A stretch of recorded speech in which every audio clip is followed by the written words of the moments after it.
Now they've got a comfort pick for aiming. The comp is very cohesive with these dive threats coming through. The matchup top lane is good for them. So I think they navigate things pretty okay, all things considered. Yeah, I would actually say that as far as how it shook out in the end, it is actually kind of working. I think the lack of CC is going to be a difficulty here. I think you're like, as far as the top side is concerned, it's like put their money where their mouth is as we dive onto the rift for our Saturday Showdown Game 1. 소환사의 협곡에 오신 것을 환영합니다.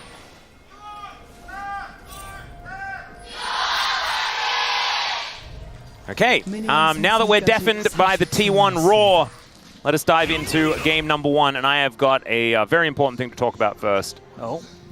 Is that Neferi skin a pickle dog? Because he's green. Or she's green. Lucid's green. I need to inspect it a little bit closer. It was a pickle dog, man. It was definitely a pickle dog. I don't even know whether that's a thing, but concerning. I'm saying that now, like, they've just, it's all been misplaced. You know, sometimes you put, do you put pickles in hot dogs? As Ona is, speaking of the pickle dog, going to come on over and have a look, as Lucid's going to find him, dives on in on top, and in fact, Ona getting the worst end of this trade, the bleed ticking down as well, as Lucid will push him away. The flash forward? I don't know about that one, but he should be able to follow with that front flip, and Ona is going to read it and flashes over the wall. So flash for flash here between the two junglers, and Lucid saying, get off my lawn. Yeah, the big thing, being at a level 2 Neferi, a lot more power in the kit compared to a level 2 Pantheon. Ona's going to get forced off even harder. This is great for Lucid. Yep, and Ona does walk his way out, does manage to secure that, I'm pretty sure. As even some caster minions getting involved. Absolutely crazy, but Lucid will be able to turn this invest in aiming the lid in the game. We've seen so often as him being the gold king. Yep. I'd say kind of look at the jungle with how things have panned out. The Prio from T1 really working hard to secure the Skull Crabs means Ona isn't really behind, but I think you really have to examine it from the lens of if that invade had been successful and he had the Prio in his lanes, Lucid would be out the game. Oh man. Oren has just been obliterated by Shu here, gets the scrap shield, flash forward and lands the harpoon. There's a solo kill. And that is first blood. Man, I'm so used to it being Gwen doing that, but it's Shu this time. Going to be landing a few of these daggers as well as Lucid, thinking that his prize is going to be this blue buff, and that is due to the fact that SHOWMAKER has all of that priority in this mid lane, but bot side priority is also there for T1. So a little bit of an honest engage here as Carrier dives forward. They get on top of Lucid. He's lit on fire. Faker free hitting now with these Sand Soldiers, but it's Carrier that's the one in trouble. And with that Spirit Rush, SHOWMAKER is able to take him down. Feral now looking for Faker as Lucid in amongst it. Gumayushi the target, but Ona goes down first. And that's another kill, this time going over to aiming. It's a disaster for T1. That's even feats of warfare already completed for DK. You need to keep focused in this game. Yeah, I think you need to keep your foot on the pedal, 100%. That will give T1 some opportunities to answer back, right? Because DK needs to take risks. They need to do things. And Lucid going to start by taking down these grubs as they spawn. It's going to be the first feed of the objectives to come on through here for DK. They can upgrade their shoes relatively quickly, but they need to get another one of these if they do want to lock that one down. And Doran fighting against Shu. Grand Starfall does come down. Let's see whether the Rumble will survive, and the answer is absolutely he will not. As Lucid just wanting to get that final grub, and he does manage to secure it. So T1 not able to deny the feat. They will be able to deny triple grubs from DK. So T1 on the board now with that kill under Shu, certainly good news. Yeah, great moves there from Ona. You know, you saw Shu finding an angle to get a solo kill, which isn't that common that we see. Yeah. He can just kill someone with beautiful. Oh, Carrier. All right, Carrier could be in a little bit of trouble here. Something they chase. Yep, still going to be able to get out as once again, Beryl with another Zenith Blade. Charm going to connect there as well as Faker could be in a little bit of trouble. Orbit Deception comes down. I don't think Faker's dying here. And remember, he really wanted to go home. Yeah. And so it's really not going to do all that much. He will miss out on this wave though because the timing's not necessarily the greatest. Good Charm from SHOWMAKER, just barely unable to connect. Oh, some good trades. And again, Faker's going to recall, but he doesn't have TP. And with him off the map and SHOWMAKER having not committed ult in that play, DPLUS very confident to pick up this dragon. Yep. Second objective of the game. Deadly Flourish. A bit of an attempt there from Gumayushi. And I was going to say, oh, that's optimistic, but it's Gumayushi in order to make that one happen. As has T1 been able to get any of their blue buffs yet? Well, they did get that one earlier. I believe it was Ona who smite secured. Oh, he did. But Okay. they lost the fight as a result. Oh, so he hasn't had blue buff for very long. Yeah. Oh, Guma. Okay. Solar Flare is going to miss the stun, but he's still dead. Lucid comes on over, grabs the kill. Beryl able to tank up the turret just well enough left on those plates. So able to get that extra money. Certainly going to be good. Lucid just flipped over the wall, so doesn't have that ability at this point in time. Avoids the deadly flourish, though, as he flashes over the wall. Ona goes in, but Beryl is right there already. The curtains are going to get cold, as now Lucid still trying to escape. I don't know whether Beryl is going to be quite as lucky, though, as he realizes he has to stick around, and that will spell his death. So a little bit of an overextension, and this is something that they were talking about on the space. The fact that DK sometimes just try to take more than they have the right to take. Yeah, and Beryl dies for the sins of Lucid. It's going to be fine.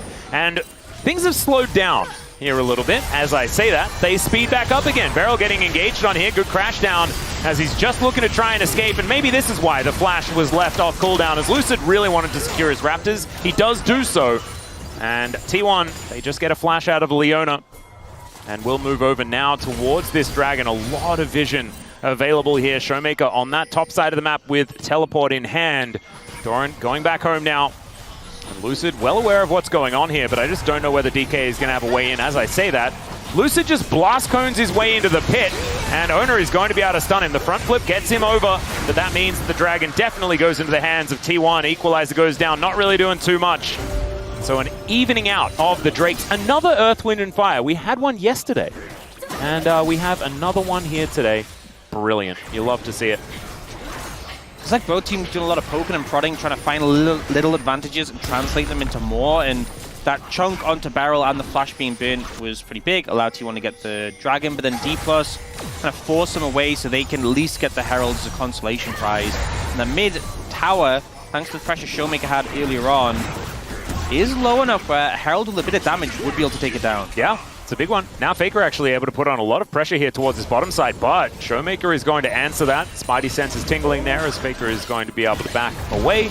This gives some pressure towards the top side. You can see little concern that someone might turn up, so they do back away. And I think it's just going to have time for aiming to get stronger and stronger. The 2-item spike coming in soon is big, but 3 is really where he's going to take off. And now looking to Herald the mid tower. This won't kill it, but they should be able to finish it off with some mortars. Yeah. Beautifully done. Faker is going to try and return the favor, heading down towards his bottom side. No feats of strength, of course, but first turret blood going over to DK going to be an important one there. I have to TP out. Yeah, Faker will set up a turret of his own, and will look to take down this wave.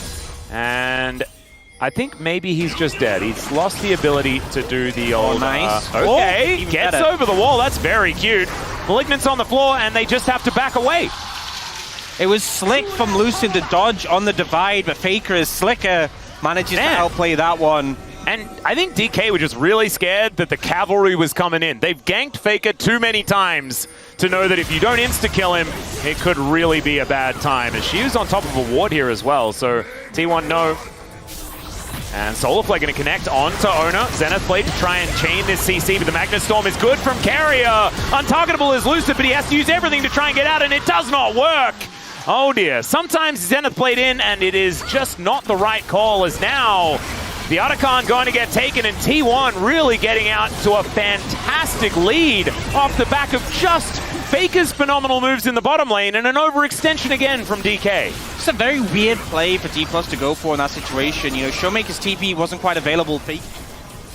They're finding angles to get some tower damage here. Oh, she was struggling now. Yep, Doran in a much better spot as he flashes in and returns the favor. The turret will do a fair bit of damage there, as in fact, yeah, Doran does indeed die. But now we've got another fight breaking out. Beryl, once again, just going to be dead. Solar Flare looking a little celebratory as it hits absolutely nothing. And T1, they get the better end of it, even though it was a 1-for-1 as far as the top laners were concerned. Losing Beryl going to be a big deal because that should spell this dragon going on over to T1 without DK being able to do anything about it. Starting to feel pretty rough for DPLUS, considering how good this game started as well. Starting to fall behind. Yeah, I didn't see that he... All right, Beryl's in again. Lucid is there watching again, and Beryl's dead again. This is just a never change game, I feel like, for Doran Yeah. and Beryl. Yeah. Where Beryl is just playing like a psycho, racking up the most deaths in the game, and Doran... To take a turret shot or two. But unfortunately does not happen. Grand Starfall goes down as Shiu is just going to get swept back, and will do a fair bit of damage here to Ona on the outset, as now Gumayushi also in a little bit of trouble. Good cleanse from aiming, but it's not going to be enough. Carrier just being a defender, as Lucid realizing that perhaps he's also overextended, and barrels out of the gate once again. Okay, it's time to die once more.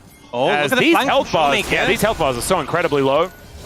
If Beryl can actually get in there, Solar Flare is back up again, and he throws it down. Not going to find anything, but he's holding them in position. The Eclipse wears off. Beryl is certainly killable, but so are T1 as Doran's teleported in, and oh my goodness, this Gwen is so scary. 15 seconds until Shiu's back up again. And it's a 4v5. In goes Carrier, but doesn't really find the angle, and now Showmaker with all that mobility, looking to see what he can get done. Untargetability good there from Lucid, but Gumayushi, he lands the bullets. Faker goes golden, and DK melts like butter in the microwave. T1 just destroy them. Beautiful team fight from T1, baiting out DPLUS, you know, Carrier going in, not committing abilities, just trying to force out the aggression from DPLUS and Faker at the end with that Seeker's Arm Guard getting so much value. T1 just playing with the food there. Yep. T1, like, that recoup was just so incredibly impressive. You get around Doran, who has that full health bar, and DK, they could smell blood in the water. He was doing well. We had Lucid chasing Owner out of his jungle, winning out in that early game situation, and it has meant absolutely nothing. As we can see here, the siege is continuing. The Baron getting to work here. As Equalizer goes down, flash in from Beryl, gets the cleanse out from Gumayushi as Carrier going down lower and lower. The Magnastorm not going to save him there. There's some untargetability from Lucid, will not save him here either, as it's a 1-for-1 in the end. And now Doran is rotating over. The needlework is so scary as once again he's under the turret. Once again he's dead under the turret, as aiming not going to be able to stick around though. So with the health bar advantages, Ona? Okay. That's a little deep. Okay, that's a choice. You can't go through that base gate, but that's okay. He's able to wait things out, and the rest of T1 will join. So that's just aura, you know? That was a lot of aura, and I think Showmaker could feel it. As the inhibitor going to be the next to fall here, as T1, they're pretty good at this, closing out these games. Ult, by the way. Yeah, exactly. That's ticking down. They see the orb fly across their heads. Let's see what Shiu can actually get done here. Bullet comes on through. Everyone's slowed down apart from Faker, but I don't think Shiu is going to be able to find too much more there. Void Seeker going to connect, but there is no killer instinct. So no more teleports, no more. Maybe a window to sneak in, but it looks like Lucid taking the red here, a little bit concerned. Oh, they find Carrier. Yeah, Carrier just crashes down over the wall. He is rather tanky. He is indeed. I think they've missed the window. I'm not sure if there was a window. It was a very small window, but they've definitely missed it. Yeah. They didn't go through the window. They did manage to secure their red buff, so there is at least that. And T1 going to come on over and look for Soul Point. DK, I mean, they could theoretically fight for it, but I just don't even think that's going to be a worthwhile opportunity. 3 items like you were talking about, a thing to watch out for on aiming, but I feel like it's too little, and it's probably too late. Yeah, the problem is, you know, there's 3 items across the board for T1. I'm going to connect there onto Doran, and then Showmaker has to try and find a way out as, the deadly flourish! That was beautiful! From Gumayushi, he has to now walk off the red carpet as Beryl looking for Doran. The Magnastorm's gorgeous! Carrier sacrifices himself for it though, and now they're looking for even more. Over the wall they go. Doran is so low, Guma's so low, but it doesn't matter because they get a clean ace, only losing Carrier for it. And T1 will now look to finish the game. DPLUS go for an attempt there, you know, they managed to find a kill onto the support, but nothing more. They don't have to follow through with Showmaker dead, and with this much of a deficit, it was a tall order anyway. T1 managing to hold strong after, you know, some troubles, a little bit of troubles in the early game. A very convincing finish out for this game. Absolutely beautifully done by T1, and it was just the fact that they held it together.